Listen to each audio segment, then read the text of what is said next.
Hello everyone, welcome back to Online Help Guide.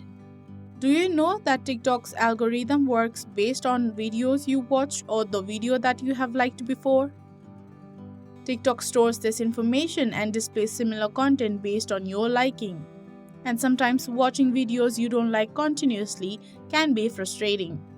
So today in this video, I'm going to show you how to dislike TikTok videos. So watch this video till the end.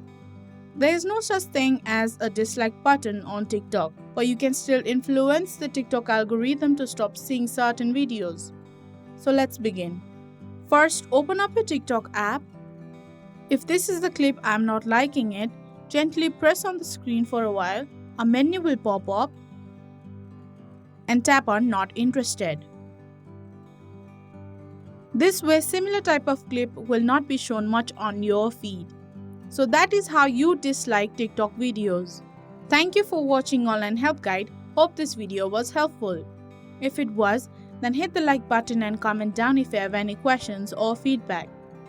Also, if you are new to our channel, subscribe and hit the bell icon on our channel so that you don't miss our upcoming videos.